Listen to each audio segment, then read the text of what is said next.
پیاری دوستو، ایک جنگل میں کسی شکاری کے جال میں ایک ہرنی پھنس گئی۔ حسب اتفاق سے پیارے آقا صلی اللہ علیہ وسلم کا وہاں سے گزر ہوا۔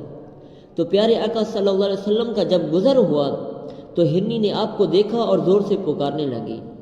تو پیارے آقا صلی اللہ علیہ وسلم نے توجہ فرمائی تو ہرنی جال میں پھنسی ہوئی نظر آئی اور وہ ہی آپ کو پکار رہی تھی۔ تو آپ صلی اللہ علیہ وسلم نے آگے بڑھ کر فرمایا ما حاجتک، یعنی تیری حاجت کیا ہے؟ تو ہرنی نے عرض کی میرے 2 بچے ہیں، انہیں دودھ پلانے جا رہی تھی، اس جال میں پھنس گئی۔ میرے بچے میری راہ دیکھ رہے ہوں گے۔ آپ رحمت للعالمین نبی ہیں، آپ خاتم النبیین ہیں، تھوڑی دیر کے لیے اپنی ضمانت پر مجھے اس جال سے رہا کرا دیجئے تاکہ میں اپنے بچوں کو دودھ پلا سکوں۔ تو پیارے آقا صلی اللہ علیہ وسلم نے فرمایا اچھا جا اور اپنے بچوں کو دودھ پلا کر جلدی واپس آ جانا۔ ہرنی گئی اور اپنے بچوں کو دودھ پلا کر واپس آ گئی۔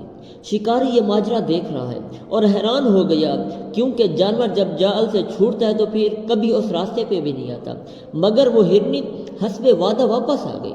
تو پیارے آقا صلی اللہ علیہ وسلم نے اس شکاری سے فرمایا کہ اب تو اس ہرنی کو چھوڑ دے۔